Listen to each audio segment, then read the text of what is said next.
እና ዛሬ ጎጂ ስለሆነው የሰውነት አካል ቅድም ተባብለናል ሴቷ የመውለድና የማሳደግ ተፈጥሮ የሰጣት ጸጋ ነው እንቢ ብትልም ማታስወግደው እሺ ብትልም ማትለውጠው ነገር ማለት ነውና እንግዲህ ጽንስ ከተጸነሰ በኋላ የሚወጣበት መንገድ ይዞ የሚወጣበት የሴቷ ብልት አለ መንገድ አለ የሚወጣበት ከመውጣቱ በፊትም እንግዲህ ጽንሱን ለመፍጠርም የሚጠቅም አካል ነው ማለት ነው ስለዚህ ይሄ እንግዲህ በመውለድና ዘርን ትውልድን በመቀጠል ሂደት ትልቅ ሚና ያለው አካል ነው የሴቷ ብልትና ግን በጣም በተለያዩ ልማዶች እኔ በታሪክ ቆይ ይሄ ነገር እንዴት ነው የተጀመረው ምን ሆኖ ነው ይሄ ነገር መስፋት የሚሉት ነገር በሆነ ነገር መለጠፍ የሚሉት ነገር ወይ ቆርጦ መጣል የሚለው ነገር ከየት ነው የመጣው ብዬ የሆኑ ሰዎችን ስጠይቃቸው ነበርና ምንድነው ያሉኝ የሆነ ጊዜ ላይ ወንዶች ለጦርነት ሲሄዱ ወደ ሰሜን አፍሪካ ሀገር ነው የት ነው የተጀመረው ምን ሆኖ ነው ይሄ ነገር መስፋት የሚሉት ነገር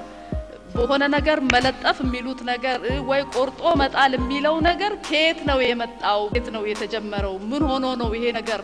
መስፋት የሚሉት ነገር በሆነ ነገር መለጠፍ የሚሉት ነገር ወይ ቆርጦ መጣል የሚለው ነገር ከየት ነው የመጣው የት ነው የተጀመረው ምን ሆኖ ነው ይሄ ነገር መስፋት የሚሉት ነገር በሆነ ነገር መለጠፍ የሚሉት ነገር ወይ ቆርጦ መጣል የሚለው ነገር ከየት ነው የመጣው የት ነው የተጀመረው ምን ሆኖ ነው ይሄ ነገር መስፋት የሚሉት ነገር በሆነ ነገር መለጠፍ የሚሉት ነገር ወይ ቆርጦ መጣል የሚለው ነገር ከየት ነው የመጣው የት ነው የተጀመረው ምን ሆኖ ነው ይሄ ነገር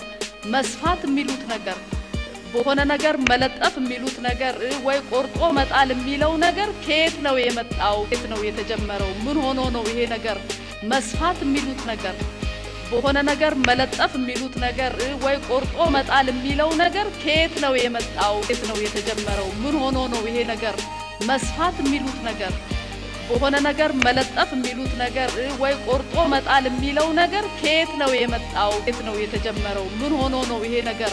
መስፋት የሚሉት ነገር በሆነ ነገር መለጠፍ የሚሉት ነገር ወይ ቆርጦ መጣል የሚለው ነገር ከየት ነው የመጣው የት ነው የተጀመረው ምን ሆኖ ነው ይሄ ነገር መስፋት የሚሉት ነገር በሆነ ነገር መለጠፍ የሚሉት ነገር ወይ ቆርጦ መጣል የሚለው ነገር ከየት ነው የመጣው